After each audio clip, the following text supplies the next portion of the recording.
Today, I felt led by the Ruach HaKodesh to bring to your attention prophecy and the significance of prophecy because we are rapidly approaching the culmination of this age, this time of the Goyim.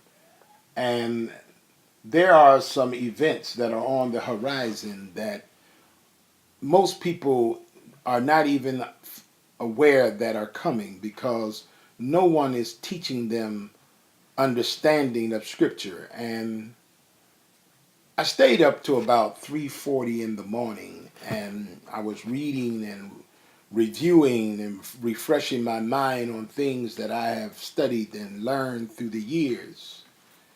And I want to begin in prayer, and then I want you to open your scriptures to the prophecy of Daniel, and we're going to just explore, and I'm going to connect the dots in Daniel's prophecy, chapters 8, verses 1 through 12, and chapter 11, the entire chapter, because within these chapters are prophetic realities that have literally been fulfilled during the contemporary lifetime of those who were living and would immediately come after the life of Daniel.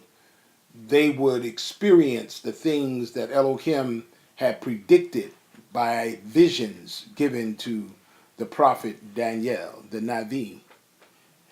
And it's important because this is a testimony to the reality that these prophetic utterances and predictions that were given by the Navim and by Yeshua HaMashiach, they're going to happen. And just like they had fulfillment in the contemporary societies of those who were alive when they were originally given, they are going to have the far-reaching implications in the end of days. Let's have a word of prayer, and then we're going to, as led by the Ruach HaKodesh, move in the direction that he leads. Eternal Elohim, you who before the world began, before the mountains were brought forth, before you had formed the earth and the world, even from everlasting to everlasting, you are Elohim.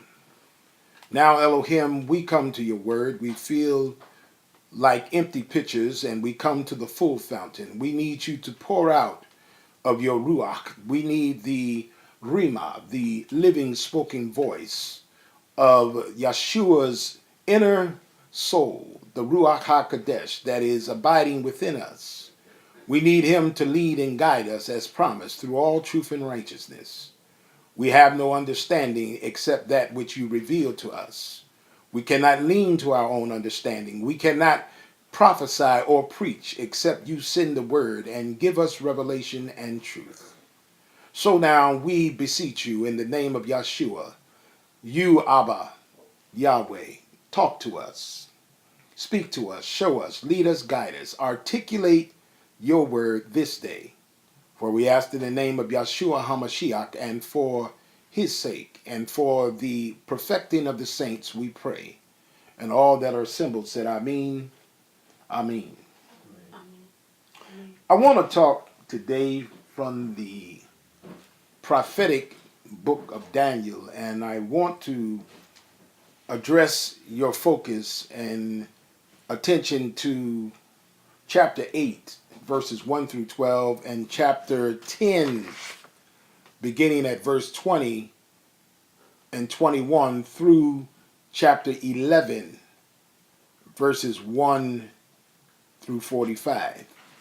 I'm going to skip over chapter 9 because that is a prophetic lesson that will need to be examined in its own individual time set and teaching. In chapter 8 of the book of Daniel, it reads, "In the 3rd year of the reign of Belteshazzar, the sovereign, a vision appeared to me, Daniel, after the one that had appeared to me at the first." He is referring to chapter 7 when he saw the 4 beasts. "And I looked in the vision, and it came to be while I was looking that I was in the citadel of Shushan, which is in the province of Elam. And I looked in the vision, and I was by the river Uli, or Uli. And I lifted up my eyes and looked and saw a ram standing beside the river, and it had 2 horns, and the 2 horns were high, and the one was higher than the other, and the higher one came up last.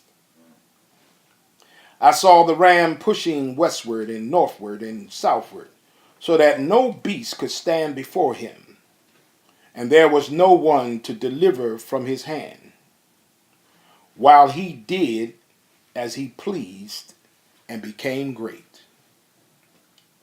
And I was observing, and I saw a male goat came from the west over the surface of all the earth without touching the ground. And the goat had a conspicuous horn between his eyes. And he came to the ram that had 2 horns, which I had seen standing beside the river, and ran at him in the rage of his power. And I saw him come close to the ram, and he became embittered against him, and struck the ram, and broke his 2 horns. And there was no power in the ram to withstand him.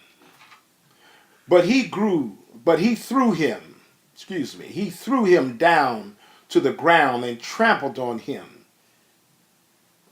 And there was no one to deliver the ram from his hand.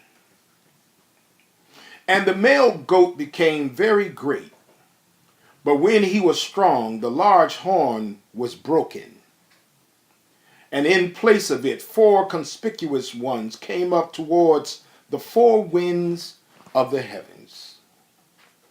And from one of them came a little horn, which became exceedingly great towards the south, and towards the east, and towards the splendid land.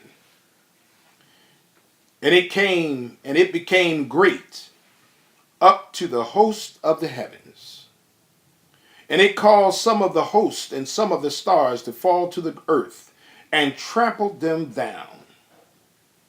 It even exalted itself as high as the prince of the hosts. And it took that which is continual away from him, and threw down the foundation of his set apart place. And because of transgression, an army was given over to the horn to oppose that which is continual. And it threw the truth down to the ground, and it acted and prospered. In chapter 10 at verse 20, we continue.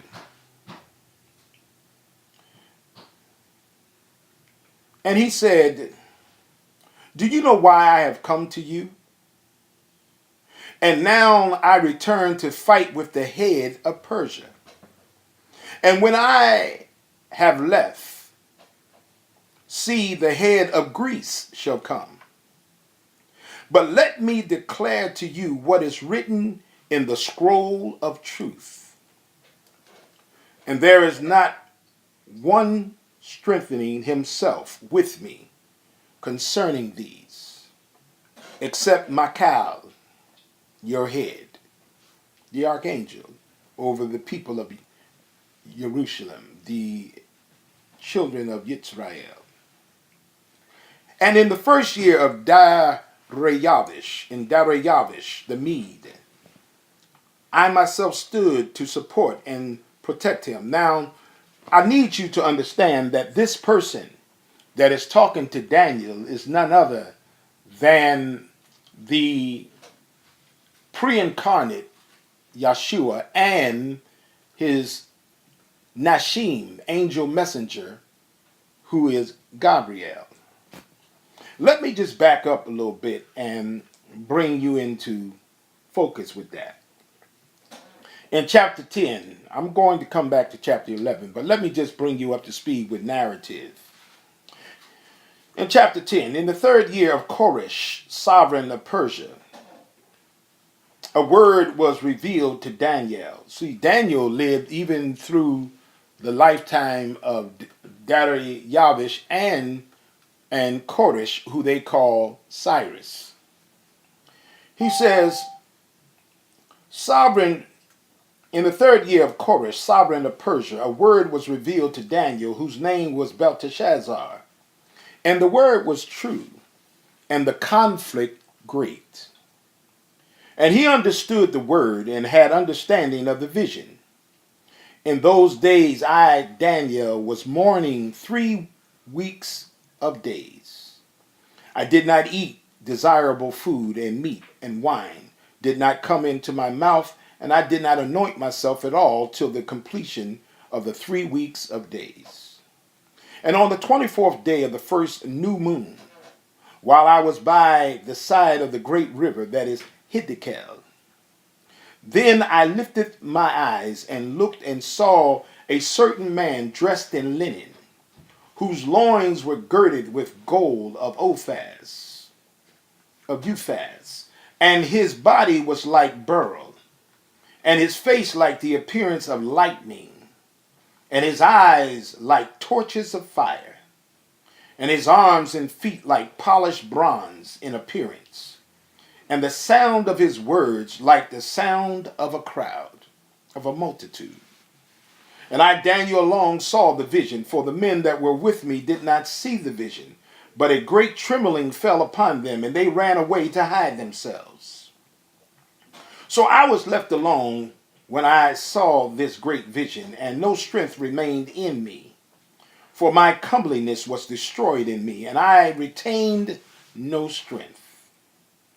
But I heard the sound of his words, and while I heard the sound of his words, I was stunned, lying with my face to the ground.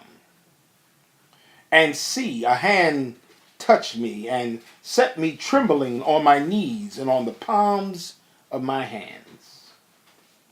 And he said to me, O Daniel, man greatly appreciated, understand the words that I speak to you, and stand upright.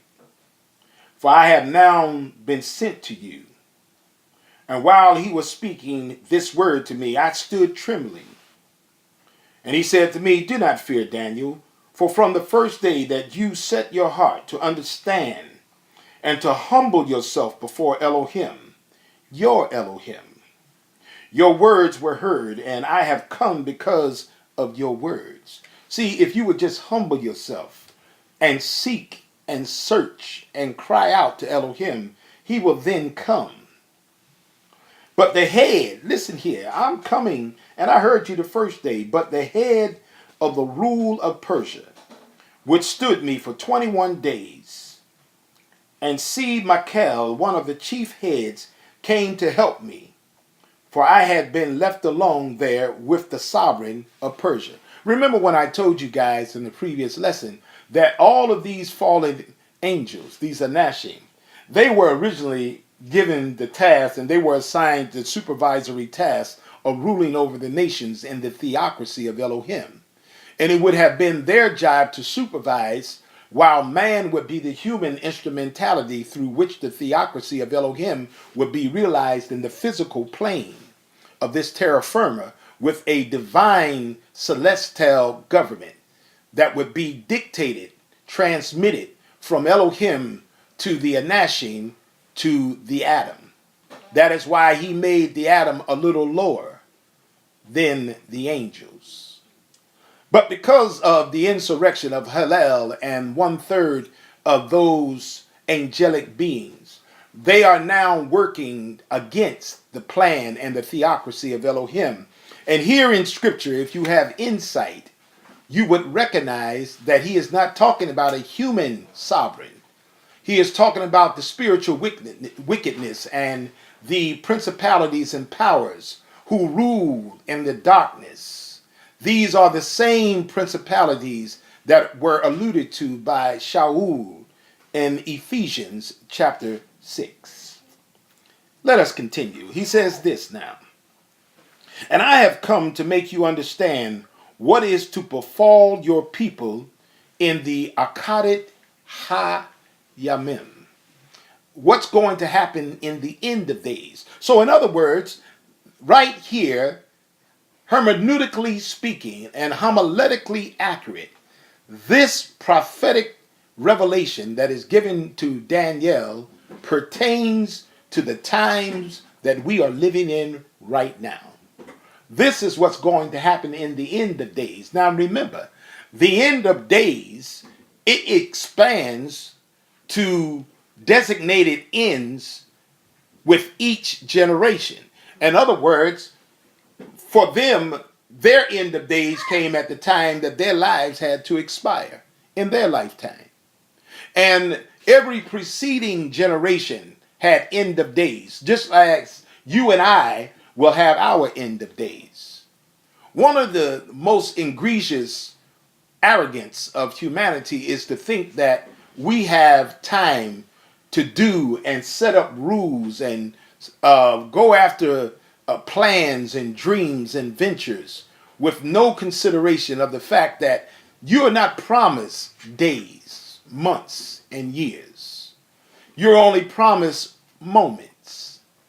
And moments, by the mercy of Elohim, they transpire and they develop into minutes. And those minutes turn to hours. And those hours turn to days. And those days turns to months. And those months turn to years. But if you don't seize the moment and do the right thing at any particular moment in your life, you can cancel out every future minute, second, every future second, minute, day, month, and year. You can usher yourself out of time into eternity. And whatever your agenda and your plans are, they will have no more meaning and no more priority. It is so sad that we do not prioritize the one day that Elohim set aside at the beginning of creation. He gave it to us as an intimate token of how much he wants to be exclusively our Elohim, and we are to be exclusively his people. And he doesn't want us to be mingling with the cares and the affairs of this life. The Sabbath was established on the seventh day after the sixth day of creation. It was included as a commandment, as the fourth commandment in the Decalogue given to Moshe. It is reiterated throughout all of the Navim. It was even recognized and observed by Yeshua HaMashiach when he was incarnate walking this earth. But because of the people of the prince that is coming, who sought to change times and seasons and days and months, changing the moments of our existence, we have become conditioned to think that there is no responsibility and there is no consequence if we neglect the responsibility to obey the commandment, to observe the Sabbath and to keep it holy. Now that is a covenant token of intimacy that is only given to his people. If you don't belong to him, then you're not included in the receipt of that token of love and intimacy. Listen what he says here. I have come to make you understand what is to befall your people in the latter days. For the vision is yet for days to come.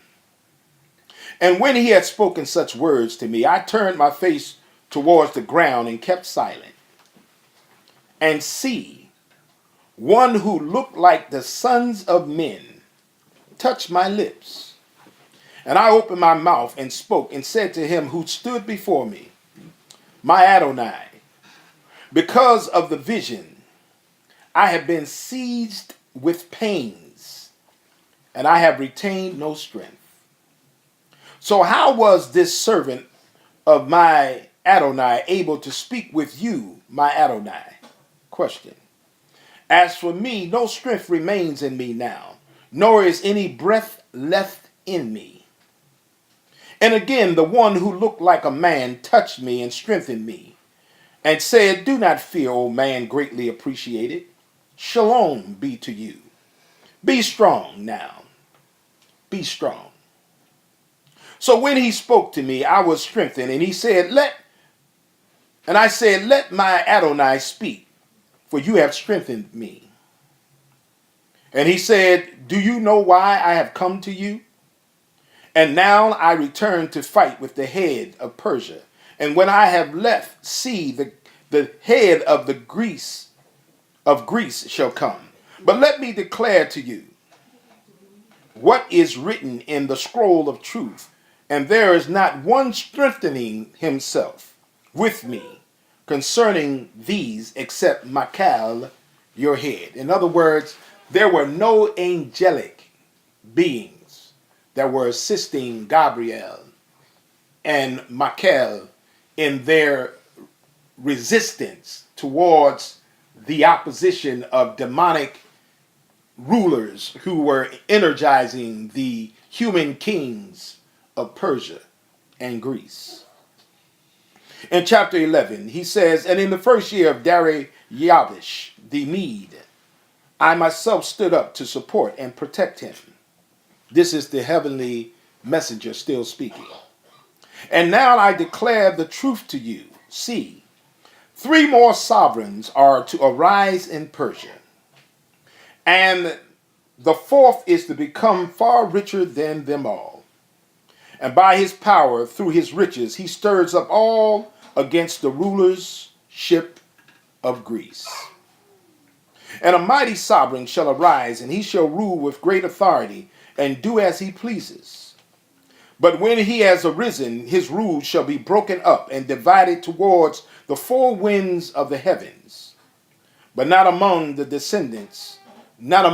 his descendants, nor according to his authority with which he ruled, because his rule shall be uprooted even for others besides him, or beside these. And a sovereign of the south shall become strong, and one of his princes, and he shall be strong over him, and shall rule. His rule shall be a great rule. And at the end of the years, there shall join themselves together, and a daughter of the sovereign of the south shall come to the sovereign of the north to make an alliance. But she shall not retain the strength of her power, nor would he or his power stand. And she shall be given up with those who brought her, and he who brought her forth, and he who supported her in those days. So all of them are going to be given up. She that was given, the one that brought her forth, and the ones that were supporting her. But from a branch of her roots, one shall arise in his place, and he shall come into the fence, and come into the stronghold of the sovereign of the north, and shall act against them, and shall prevail. And also their mighty ones, with their princes and their precious utensils of silver and gold, he shall seize and bring to Mithraim. And he shall stand more years than the sovereign of the north. Then he shall enter the reign of the sovereign of the south, but he shall return to his own land. But his sons shall stir themselves up and assemble a great army, and he shall certainly come and overflow and pass through, then return to his stronghold and be stirred up. Then the sovereign of the south shall be enraged and go out to fight with him with the sovereign of the north, who shall raise a great army. But the army shall be given into the hand of his enemy, and he shall capture the army, his heart being exalted, and he shall cause tens of thousands to fall, but not prevail. And the sovereign of the north shall return and raise an army greater than the former, and certainly come at the end of some years with a great army and much supplies. And in those times many shall rise up against the sovereign of the south, while some violent ones among your people exalt themselves to establish division, but they shall stumble. That means you're going to have some apostates. And I'm going to show you this in the history. Then the sovereign of the north shall come in and build a sieged mound and capture a city of strongholds. And the arms of the south shall not stand, nor his choice people, for there is no strength to stand. So his opponent shall do as he pleases, with no one standing against him, and stand in the splendid land, the holy land, Jerusalem, Mithraim, Canaan, with destruction in his hand. And he shall set his face to enter with the strength of his entire rule, and make an alliance with him, and he shall do so, and give him the daughter of women to corrupt her. But she shall not stand, neither be for him. Then he shall turn his face to the coastlands, and capture many. But a ruler shall bring the reproach against them to an end. And with the reproach removed, he shall turn back to him. He shall turn back on him. Then he shall turn his face towards the strongholds of his own land, but shall stumble and fall and not be found. And in his place one shall stand up who imposes taxes on the adored city of the rule. But within a few days he is destroyed, but not in wrath nor in battle. And in his place shall arise a despised one, to whom they shall not give the excellency of the rule, but he shall come in peaceably and seize the rule by flattery. And the arms of the flood shall be swept away from before him and be broken, and also the prince of the covenant. And after they joined him, he shall work deceit, and shall come up and become strong with a small nation. He shall enter peaceably, even into the richest places of the province, and do what his fathers had not done, nor his forefathers, distribute among them plunder and spoil and supplies, and devise his plots against the strongholds, but only for a time. And he shall stir up his power and his heart against the sovereign of the south with a great army, and the sovereign of the south shall be stirred up to battle with a very great and mighty army, but not stand, for they shall devise plots against him. And those who have been eating his food shall destroy him, and his army be swept away, and many fall down slain. And both these sovereigns' hearts are to do evil and speak lies at the same table, but not prosper, for the end is still for an appointed time. Then he shall return to his land with much supplies, and his heart be against the set-apart covenant. And he shall act and shall return to his land. At the appointed time he shall return and go towards the south, but it shall not be like the former or the latter. For the ships of Kittim, that's Rome, the ships of Kittim shall come against him, and he shall lose heart, and shall return in rage against the set-apart covenant, and shall act, and shall return and consider those who forsook the set-apart covenant, those who forsake the set-apart, the holy covenant of Elohim. You're going to have an apostates, the Hellenized Yehudi. And strong ones shall rise from him and profane the set-apart place, the stronghold, and shall take away that which is continual, and set up the abomination that lies waste. And by flatteries he shall profane those who do wrong against the covenant. But the people who know their Elohim shall be strong and shall act. This is awesome. I'm going to read to you the historical fulfillment of this. And when you hear the fulfillment, you will understand that this scripture that you have in your hand is truly divinely inspired. It is indeed the revealed word of Elohim. And regardless of what gainsayers and what slanderers say, I know that this word that I'm sharing with you came from the very revelation and mind of Elohim given to the Navim. Listen to this. This is awesome. He says, and those of the people who have insight shall give understanding to many, and they shall stumble by sword and flame, by captivity and plundering for days. And when they stumble, they shall be helped, a little help. But many shall join them by flatteries. And some of those who have insight shall stumble to refine them, and to cleanse them, and to make them white until the time of the end. For it is still for an appointed time.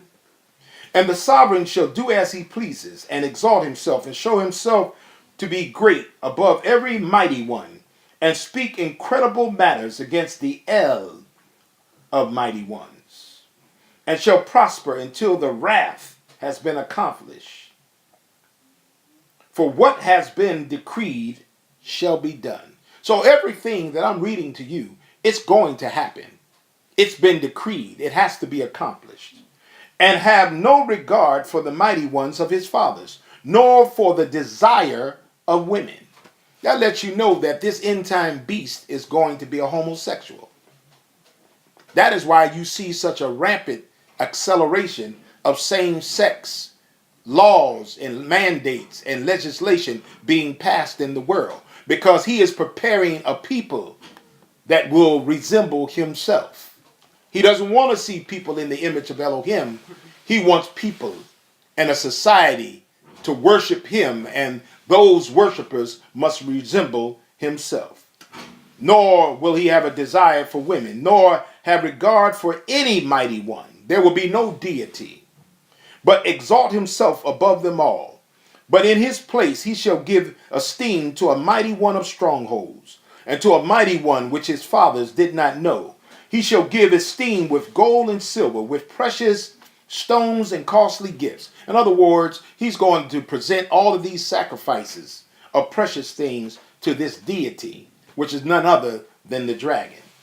And he shall act against the strongest strongholds with a foreign deity, which he shall acknowledge. He shall increase in glory, esteem, and cause them to rule over many, and divide the land for gain. And at the time of the end, the sovereign of the south shall push at him, and the sovereign of the north rush against him, like a whirlwind, with chariots and with horsemen and with many ships. And he shall enter the land, and shall overflow and pass over. And he shall enter the holy land, the splendid land, Jerusalem, Canaan. And many shall stumble, but these escape from his hand: Edom and Moab, and the chief of the sons of Ammon. And he shall stretch out his hand against the lands, and the land of Mithraim shall not escape. And he shall rule over the treasures of the gold and silver, and over all the riches of Mithraim. The Libyans and the Cushites shall be at his step. Why do you think you see all of this colonization and all of this usurping and manipulation and exploiting of all of the gold, the copper, the diamonds, the cobalt, the oil, all of the precious resources of Africa? Why do you think they are being exploited and looted right now? Well, here it is. It happened then, in that time. It happened in the generation after that time. It is happening in our generation, and it will continue to happen until the end of days and the establishment of the stone kingdom, the 1,000-year reign of the son of David, Yeshua HaMashiach. He says this: Then reports from the east and from the north shall disturb him, and he shall go out with great wrath to destroy and put many under the ban. And he shall pitch the tents of his palace between the seas and the splendid set apart mountain, but shall come to his end with none to help him. Now I want to read some things to you, and then I'm going to be finished today. And I want to show you the truth of Scripture that many of us don't even realize. Now I just read to you the prophetic utterance of Daniel. And these prophetic utterances were given some 500 years, 200 years, 180 years before the events took place. Because remember, it is a continuum of revelation. So Daniel gave a revelation, and some of it was fulfilled within a century, some 2 centuries, and then some were fulfilled in 3 centuries, and later 4 and 5 centuries, all the way down until our time. So that means that 4,000 years, millenniums, this prophecy is stretching across all time.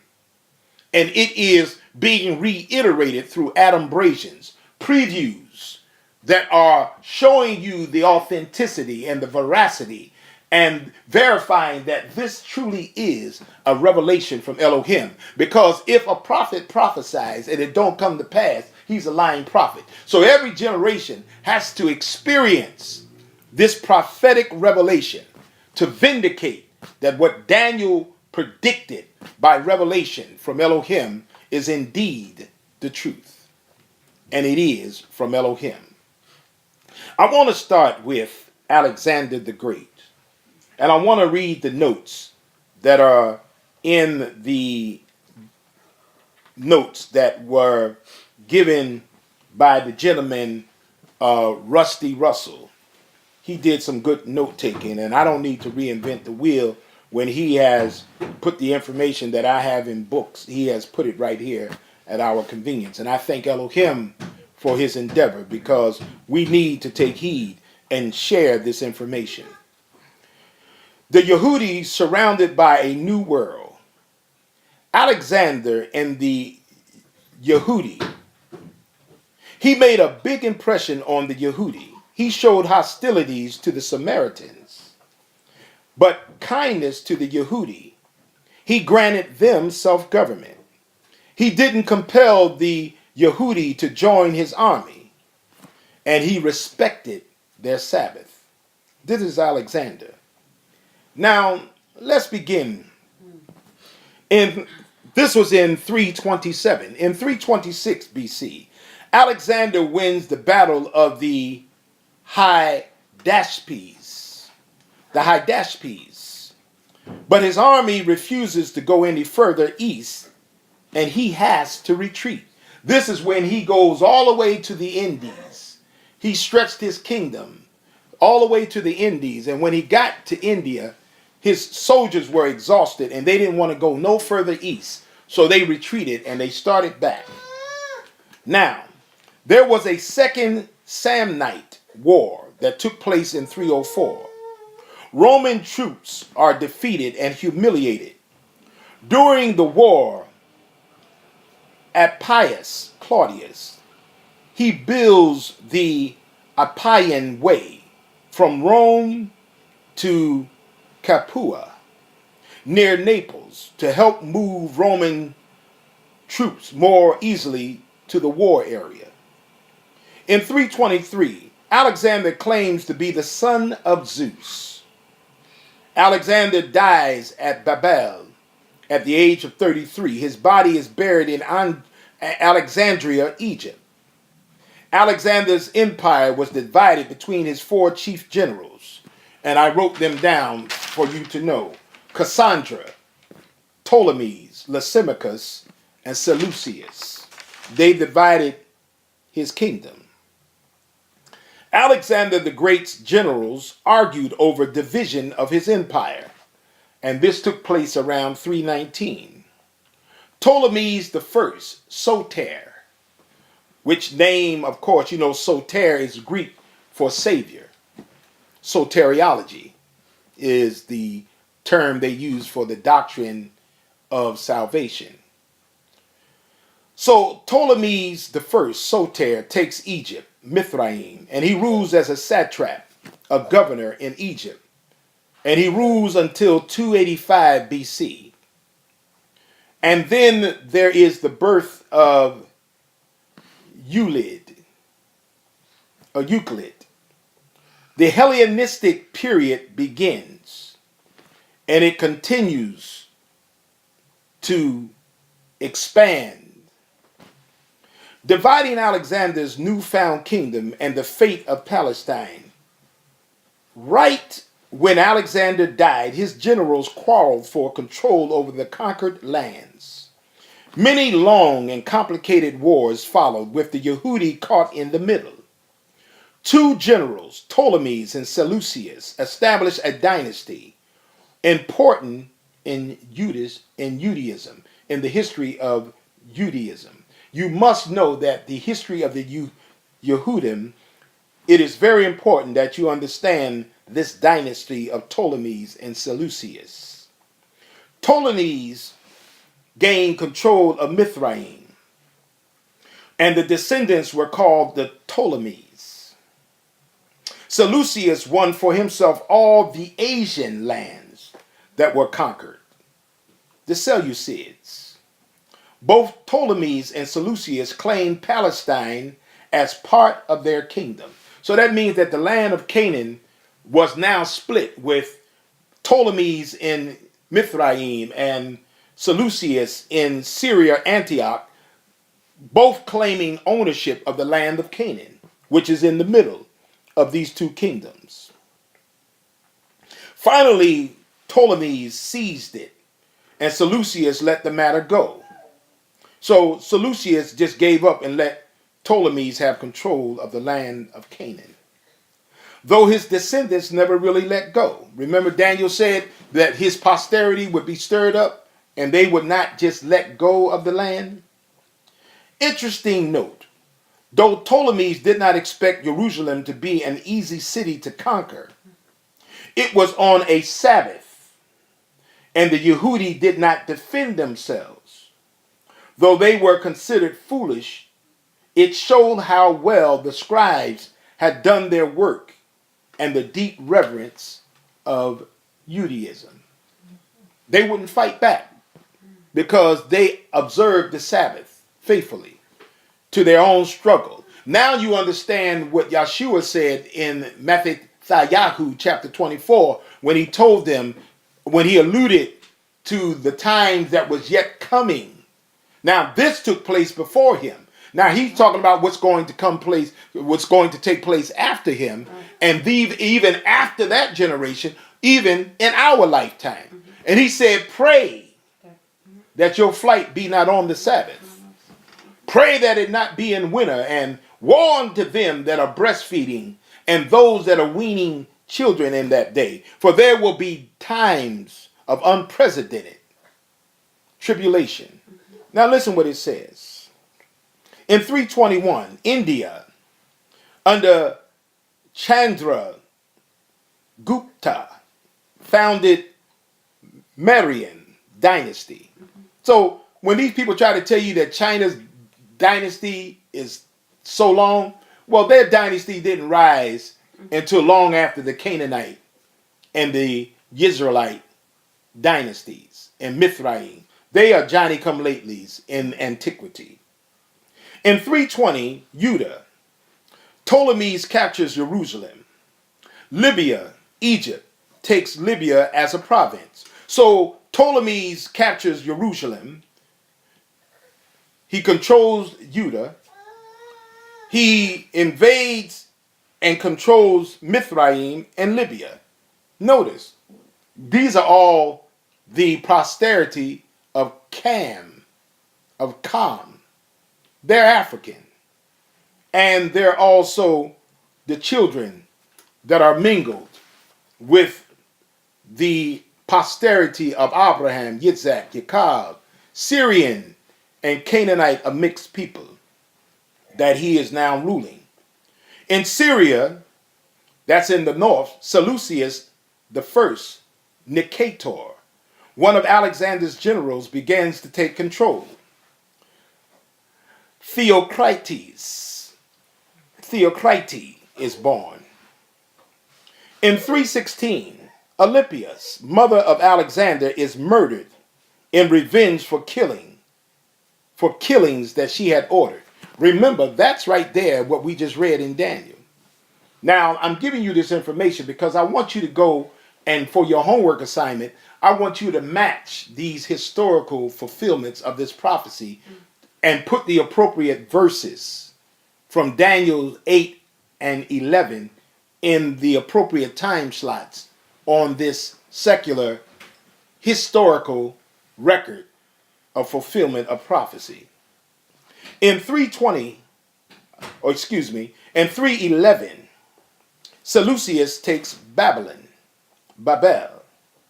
In 310, Italy, the Etruscans join the Samnites in attacking Rome, but they are defeated at Lake Vidimo. In 307, Greece, two of Alexander's generals rule the country, Antiochus I and Demetrius I, both taking the title of king. Other governors follow their example. In 306, a trade treaty is agreed between Rome and Carthage. You know, Carthage is a Canaanite city. These are African people. In 305, in Mithraim, Ptolemy I takes the title of king and is soon proclaimed pharaoh. In Babel, Seleucus I becomes king, and he is founding the Seleucid dynasty. Thocles, a tyrant of Syracuse in Sicily, is allowed to take the title as king. In Italy, Rome makes peace with the Samnites and other enemies and gain land in the area around Naples. In India, Seleucus gives up his claim on India to Chandragupta in exchange for 500 elephants. Yeah. Central America, the Mayan civilization begins to spread south. This is in 301 BC. In Greece in the west, Antiochus I is killed in battle at the Battle of Ussis against Seleucus I and his allies. Seleucus rules Syria. Ptolemy rules Palestine, or the land of Canaan, Yisrael, and Mithraim. In 300, Rome becomes a major world power in the Western Mediterranean. There's a treaty between Rome and Carthage. Now note, Hellenization outside of Canaan and immigration. Yehudi around the eastern world now looked to the west. Trade, government was there. Yehudi settlements began emerging along the Mediterranean and all the areas. These Yehudi immigrants, they had to learn Greek language, customs, and ideas. It's called Hellenization. Hellenus was the Greek name for Greece. The Yehudi and the founding of Alexandria. The community of Alexandria is probably the best example of what happened to the Yehudi under the influence of Greek or Hellenistic culture. The port of Alexandria became one of the most active commercial centers of the world. With many Yehudi there, they formed an important part of the community. Citizenship depended mostly upon your religion. Each city had a patron god or goddess. City festivities involved sacrificing to various deities, especially if one held an office. So if you were a politician, you had to sacrifice to these various deities. The Yehudis could not participate, so they were not full citizens. Yet they could not be called foreigners because they helped found Alexandria and made it prosperous and important. The Ptolemies allowed for separate communities for Yehudi, courts, religion, diet, synagogue, etc. They could not lead in festivals or hold a public office unless they converted to paganism. In spite of all this, the Yehudi and the Alexandrians were friendly to one another. But then there was a cultural adjustment. As Alexander prospered, there was more learning and philosophy that was there than in Greece itself. So that means that there was more learning and philosophy in Egypt than it was in all of the entire land of Greece, the entire country of Greece. The Yehudi were hospitable and also spoke Greek and were somewhat cultured, yet they remained Yehudi. Eventually, very few Yehudi spoke Hebrew or Aramaic, dangerous to their Yehudi roots. This is how they dealt with it. First, they began teaching their children Hebrew, and second, they translated the Pentateuch and other Yehudi literature into Greek to preserve the Yehudi spirit. So in other words, the Septuagint and the translation from Hebrew to Aramaic was done to accommodate these Hellenistic Yehudi. It wasn't done for the benefit of the Greeks. It was done for the benefit of trying to preserve the apostate Yehudi who were defecting to the culture of the Greeks, Hellenism. Now listen what it says. Legend of the Septuagint. The Yehudi of Mithraim surrounded the translating of the scriptures with legend and miracles. Coming about the Septuagint. So they are saying in secular theology that when they started translating the scriptures from Hebrew and Aramaic into Greek, that they started incorporating legend and miracles in order to give that aroma of divine separateness and distinction to the people of Israel. Now this is getting good, and I'm almost finished, but we're going to walk through this, and then I'm going to be finished. In 298 BC, the Goths, these are the people that Shaul evangelized when he went into Galatia. These people are the Goths, the people from Galatia. They joined the Samnites and the Latins, the Romans. They joined other Latins against Rome. In the Third Samnite War, which took place around 290, it ends in Roman victory in central Italy. In 287, Rome with full equality between patricians and plebeians is agreed. Greece, the birth of Archimedes, the mathematician. So he is born where they get the word arithmetic. Now, he didn't learn nothing about arithmetic until they came into Egypt. And he was born around 287 BC and he died in 212. So how was he the father of arithmetic when arithmetic was already being done in the land of Canaan and Mithraim and in Israel some thousands of years before this man, Arithmenes, is born? In 285, Mithraim, the reign of Ptolemies II, Philadelphus. This is the one that is mentioned in Daniel 11. And he reigned until 246. He becomes king of Mithraim. And between 285 BC and 130 BC, the Septuagint, the Greek translation of the Tanakh, is translated. In 276, Greece and Antiochus II, Gonatas, rules Greece until 239. Ptolemies II of Mithraim, he invades Syria, and the first Syrian-Egyptian war begins. Ptolemies marries his sister, Arsenos.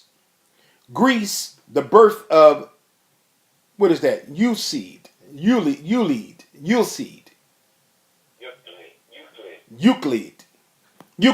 the mathematician. Euclid. Yeah, because that's Euclid Street. They got a street like that out in West Philly. Euclid. In 274, Hinduism. They codify in India. In 273, in India, King Asoka, he rules Maryam, the Mauryan Empire, until 232. Uniting central and northern India, he becomes a Buddhist. So now you see where all these Johnny-come-lately religions in the East come. In 264, we have the Punic War between the Romans and Carthage, the Canaanites. This continues into 241. It begins a century of struggle for control of the Mediterranean. So that means that these black African Canaanites of Carthage, they fought for over a century trying to withstand the onslaught of Rome. They didn't just give in to Rome. In 261, Antiochus II, he calls himself Theos, the god. He becomes king of Syria. Now you got to pay attention to this, because now you're going to start seeing how these deities that are incorporated in Christianity are nothing more than these Greek rulers and generals who developed emperors' cults and god cults where they were being worshipped as deities.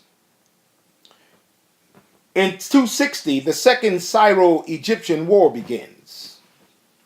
Rome takes Panormus in Sicily from Carthage. Antiochus II marries Bernice, daughter of Ptolemies. The Parthian kingdom is founded. Apollonius, a Greek mathematician, begins work in astronomy in 220. Judah is part of Ptolemaic Empire. Yeah. So the Parthian kingdom is founded. Apollonius, a Greek mathematician, begins work in astrology, and he continues to 220. That's what I said. Judah is part of the Ptolemaic Empire, based in Egypt, to 198. The Hebrew scriptures are translated into Greek. This is around 250. Now, I want to skip a little bit, but I think we need to get this. Yeah, we got time. The Greeks and the Yehudi in Palestine, the new Greek cities. Greek influence was also spreading in Palestine. Old cities assumed new Greek names, and especially the non-Jewish cities practiced the Greek way of life. So that means the non-Yehudi cities were starting to practice the Greek way of life. That's how many of the cities in the land of Canaan and in Africa started taking on these Greek names. Even Africa itself is a Greek designation. Listen to this. Greek buildings, gymnasiums, and forms of government, prosperity and migration. Non-Yehudi cities became very prosperous. He said they became very prosperous because they were heavy into commerce. With the East and the West. The Yehudi were big exporters of grain, wine, olive oil, cheese, fruit, and fish. Yehudi populations increased heavily, and many became artisans, merchants, and farmers. Hellenization in Judea. Note, almost every ancient people of the scriptures disappeared except the Yehudi. They maintained their Judaism and were not at all attracted to the gods of the Olympus. In other words, the reason why you don't see all of these Girgashites, Hivites, and all of these people when you come into the first century around Yeshua, because most of these people then converted and they have become Hellenized and they are now more acting like Greeks than they were of their original ethnicities. But the Yehudi didn't. They rejected the philosophy and the culture as inferior to Judaism, though respecting it. They respected, but they disregarded it because it was inferior to what they had. The Yehudi stood more than ever before as a different and unique people. The priests of Jerusalem, an upper class, wanted it to be the great trade center. They wanted to externally resemble the people around them and yet maintain their Judaism and not indulge in what they call barbarianism. The sons of Tobias, the tax collectors, the chief advocates of Hellenism in Judea, were members of a family who were believed to have descended from Tobias the Ammonite, who had scorned Nehemiah so much. Though they were not Yehudi, they had intermarried with the family of the high priest and being important in politics and government. About 230 BC, Joseph ben Tobias bought from the king of Mithraim the right to collect taxes from the entire district of Syria, Judah, and all its neighbors. The way it worked from the entire district, the way it worked was one man would pay the royal treasury a lump sum for the privilege of collecting as much as he could from the inhabitants of a district. In other words, I would pay the ruler and then I can go out and tax y'all and get everything I want. That's much like what the Rothschilds have done to the U.S. government. They have to pay taxes to them. Now they can go out and tax us any way they want. See, there's nothing new under the sun. So it says here, he got rich, talking about Tobias, Joseph ben Tobias. He got rich at his neighbor's expense. Thus they were extremely hated. Joseph ben Tobias, his family, and his co-workers became a great economic power in Canaan. They adopted the customs and ways of the Greeks, and thus angered. Let me read this again. They adopted the customs and ways of the Greeks, and thus angered even the Goyim, or the Gentiles that were living around them. In 246, Seleucus II, called Calinidas, he becomes the king of Syria. Ptolemies III, who is called Euergenes, he becomes king of Mithraim, and he rules to 221. The third Syro-Egyptian war begins as Ptolemies invades Syria. This is all what you're reading in Daniel chapter 11 when he talk about those skirmishes going back and forth. This is it right here. In 241, peace between Rome and Carthage. So Sicily becomes the first Roman province. In 240, the Seleucids invade Mithraim. The Carthaginians began conquest of Spain. This is when you have the Moors, they were calling them. But these are Canaanites. The Carthaginians, they started their conquest of Spain. In 237, in Rome is the birth of Scipio Africanus, the general who leads Rome in the Second Punic War. He dies in 183. But I'm going to skip that because I want to get down to Antiochus Epiphanes, because we're going to have to revisit this, but it's too much to give at this time. But I want to show you the onslaught of what was taking place. I'm going to skip down to 187. Seleucus IV, his name was Philopator. He becomes the king of Syria. In India, the last Mauryan king is overthrown, and the reign of the Sangha dynasty comes to an end, or it doesn't come. The Sangha dynasty begins. It is founded in 172 BC. And it is found by Ganges, and you know who he is, in the Ganges Valley, in the Pusha Yarita. Hannibal commits suicide to avoid being captured by the Romans. This is in 183 BC.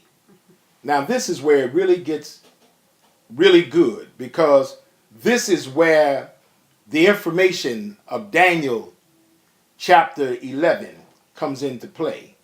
From 183 to 181, all the way through to 163, everything you're reading now is all of this is contemporary with the prophecy of chapter 11. All of the things, this information, the specifics that I'm giving you here, they go into the 11th chapter of Daniel. So you need to take the 11th chapter of Daniel and identify specific by placing this information with the verses that coincide with description of identifying the people. I'm giving you the information, and you can put the scriptures to prove and to specify the exact people that Daniel's prophecy is talking about. It says this, and I'm going to go through this, and I'm going to be finished. The Maccabees fight for survival against the astronomical odds. The Maccabean age, the period between 200 and 150 BC, were very important and filled with stirring events. These events forever changed the Yehudi people and Judaism even to the present day. Since all that happened outside of Judah, we must make mention of the ambitions and fortunes of the empires and kingdoms that controlled the world and their powerful rulers. Judah becomes a Syrian province. Syria's ambition. The Syrians desire to reunite all of Alexander's conquests. In other words, they want to take over the entire kingdoms that Alexander the Great had conquered. They wanted to bring them back and reunite them. By 198 BC, Antiochus III, called the Great, took the first step when he forced Mithraim to give up Canaan. Only one obstacle lied in the path of the Seleucid march to world domination: Rome. Remember where it says the ships of Kittim would come up and intervene and stop this conquest, and that's what would stoke his anger and his rage, because he can no longer do what he wanted to do because Rome came against him. Rome had just destroyed the power of Carthage and was gradually dominating the Mediterranean lands. Antiochus was forced to give up Mithraim and give hostages, the royal family, plus large sums of money, which they exacted from the people subject to them, as security against any Roman invasion. So now they had to bribe off Rome. But Antiochus and his successors, Seleucus IV, continued to plan conquest. Remember what it says? They will come to the table. They will devise mischief in their hearts. They will work deceitfully. This is who he's talking about. Listen to this. The Seleucid Empire began to crack when most of Asia would no longer submit to the tyranny, especially Israel. Factions among the Yehudi, difference of opinion, and many factions developed within Judaism. Some were for the Syrian ambitions and some were against them. The family of Tobias and Hyrcanus, son of Joseph, were on the side of Mithraim, obviously, and others were on the side of Syria because they thought Syria was too powerful. The common people didn't really get involved. They knew they would be taxed by either side until it involved their religion, and then real political parties began to develop. So they had to fight and they only took action when they started attacking the Orthodox way of worship among the Yehudi. In 181, Ptolemies the sixth, Philometor, he becomes the king of Mithraim, and he rules to 145. In 180, Africa, early Meroitic writings appear. So we have the Meroitic writings appearing in Africa in 180. In 179 BC, Perseus, son of Philip V of Macedonia, continues war with Rome until 167. Now we come to the good part. In 175, Antiochus IV Epiphanes, he becomes the king of Syria and Seleucid Empire, and he stays in power to 163. He is that little horn that they said that comes up, that he was despised and he was not given the kingdom. But he's going to get the kingdom by flatteries and by deceit. In 171 BC, Ptolemy's VII becomes co-regime of Mithraim with his brother Ptolemy's VI. Rome's Third Macedonian War begins in 167. Macedonians under Perseus attacks Rome once again. Mithridates I begins the conquest of Babylonia and Media, adding those countries to Elam, Persia, Bactria, to form the Parthian Empire. In 169, Antiochus IV invades the country of Mithraim, and he captures Ptolemy's VI. The Egyptians proclaim his brother Ptolemy's VII, what is this? Euerctes king. Antiochus withdraws and the two brothers reign jointly. Antiochus Epiphanes captures Jerusalem in 169. In 168, in the Battle of Pydna, the Romans defeat the Macedonians and capture their leader Perseus. The Romans interfere in Antiochus's war with Mithraim and prevent his capturing Alexandria. Antiochus pollutes the temple in Jerusalem and suspends the sacrifice of the Yehudi. Antiochus begins persecution of the Yehudi. The Yehudi temple in Jerusalem is dedicated to the worship of the Greek god Zeus, the abomination that sets up and makes desolation. This is what Daniel was talking about when he told them in chapter 9, when you see that coming, then you know that it's time to flee. Now, let's get to the notes on this, because we're almost finished for today's lesson. The attack on Judaism and the sanctity of the temple. The pro-Syrian groups wanting the favor of Seleucus and revealed that there was much wealth in the temple in Jerusalem. So they told Antiochus and Seleucus that there was a lot of money in the temple. In those days, having no banks, all temples were used for storing treasures. A thief would not dare arouse the anger of a god by taking what the god protected. Seleucus dispatched Helodorus, an official, to confiscate the money in the temple that was in Jerusalem. Helodorus left without taking the money. The legend is that a certain Jew beat him up. A Yehudi whooped his behind. The Syrian plan was thwarted, and the true intent of the Hellenized Jews was revealed. In other words, these betrayers of the covenant that Daniel talked about, they were trying to get the money. But remember what he said in Daniel 11, but they will stumble and fall. They will not succeed. Their job, what they were doing, they were pitting the end against the middle so that they could take access to the wealth. They were just in it for the money. Now listen to this. The Syrian plan was thwarted, and the true intent of the Hellenized Jews was revealed. The removal of the high priest and information on and info on Antiochus Epiphanes, the madman. The pro-Syrian group decided to remove the high priest, hoping to control the government. They did this because of the change in the government of Syria. Seleucus IV had died and had been succeeded by his brother Antiochus IV, who usurped the throne. Antiochus also wanted to conquer Mithraim like the others and unite his empire. He gave himself the surname Epiphanes, which means the visible God. In other words, he was Zeus incarnate. Now this is Antiochus Epiphanes IV.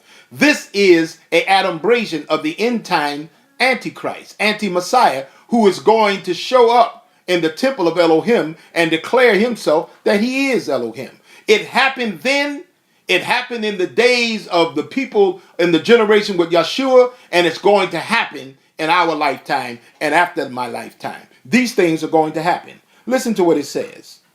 He acted as though he really were Zeus, and the people called him Epiphanes, meaning the madman.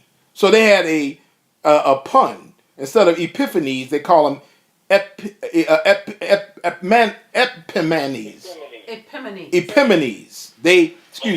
Epimanes.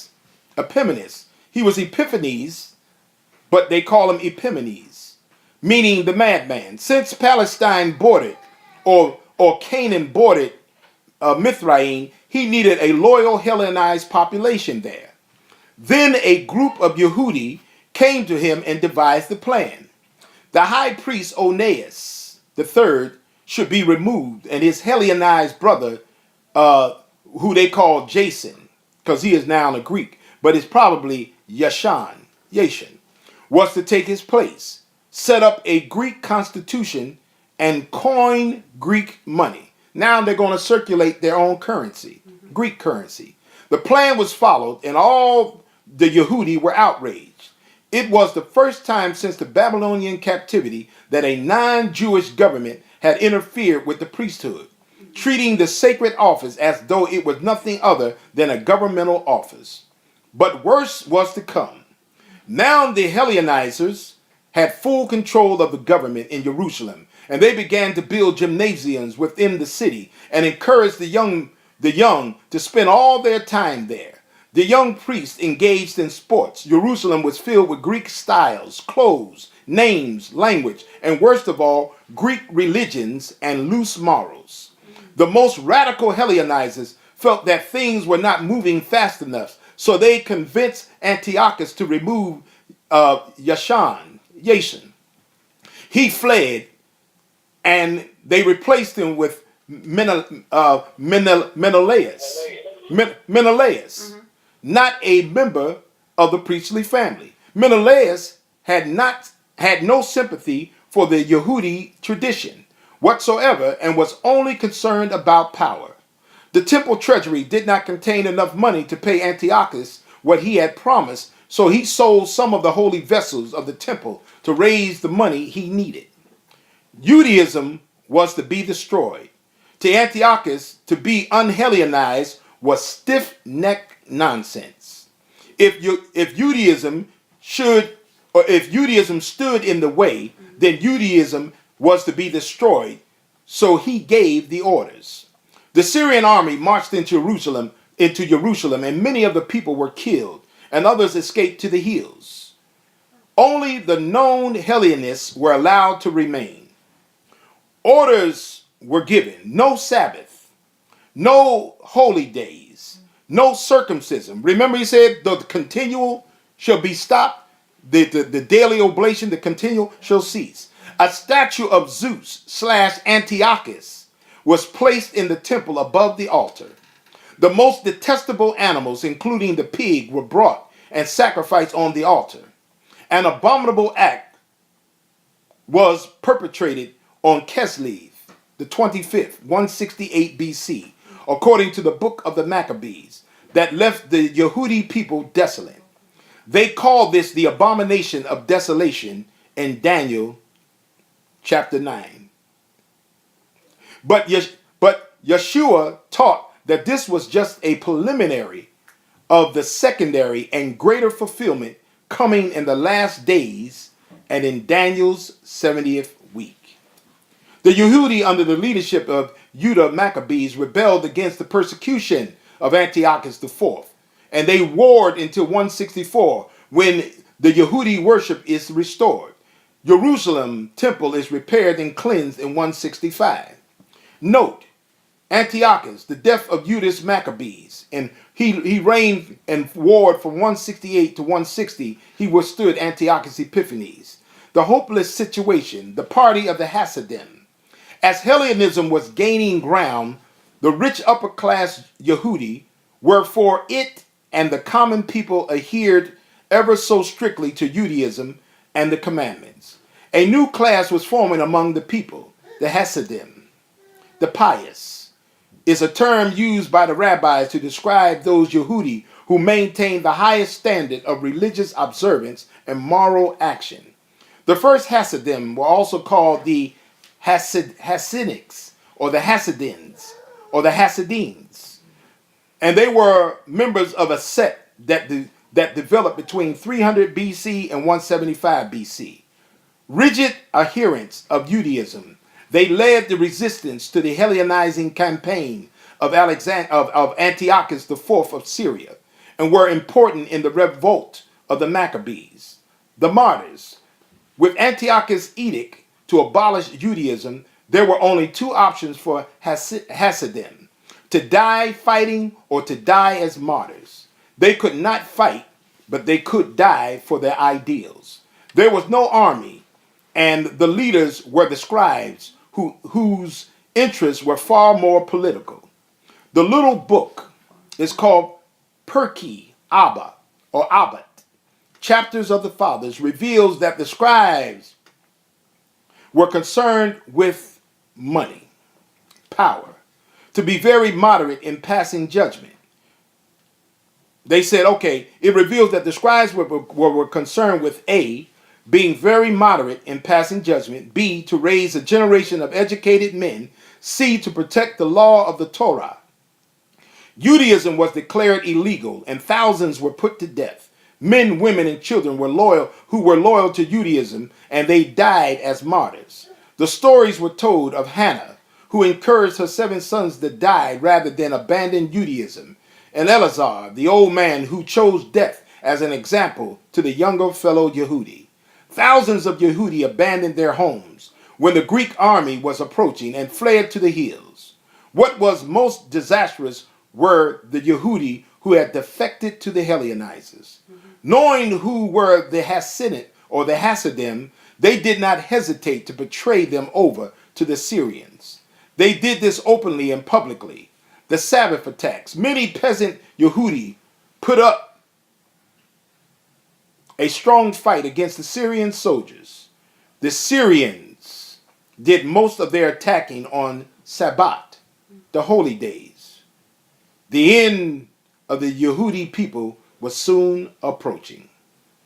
And then I'm going to stop here, and we can pick this up next week to the conclusion. But I wanted to show you that these are the historical records that show the timeless fulfillment of Elohim's word, that his word transcends time restraints and time continuums. His word, it expands beyond the realm of time, and it will repeat itself.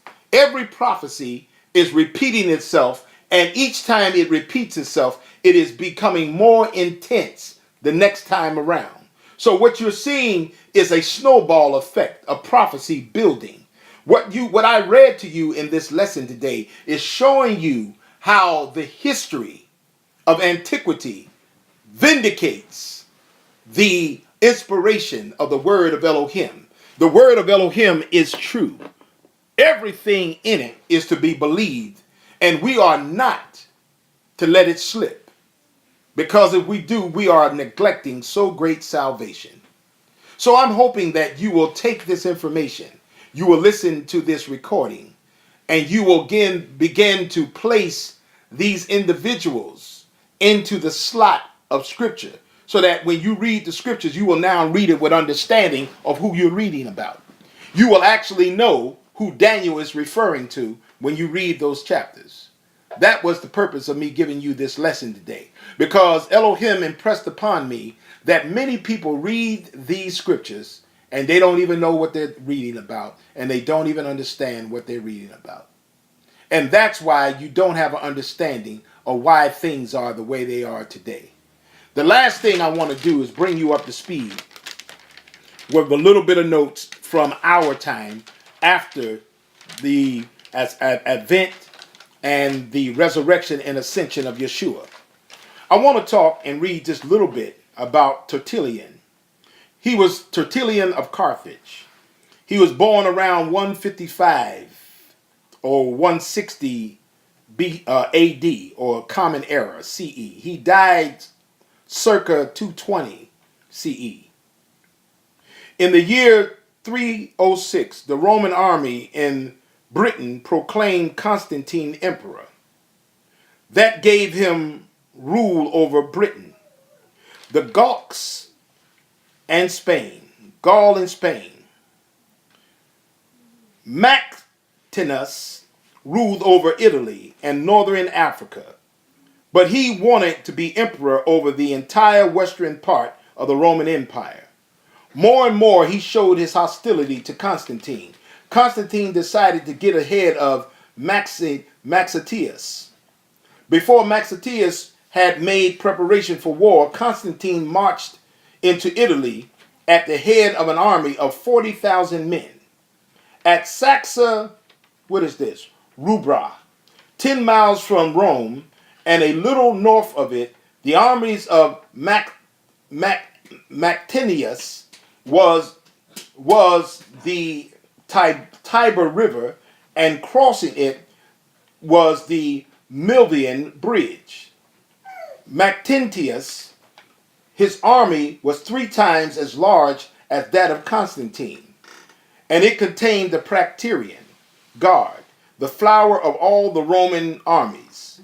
On the evening before the battle, so the story goes, Constantine saw a cross above the sun as it was setting, as it was setting in the west, and the letter of light, the letters of light, the cross bore the words Hoc Signo Vinces, which means in this sign conquer.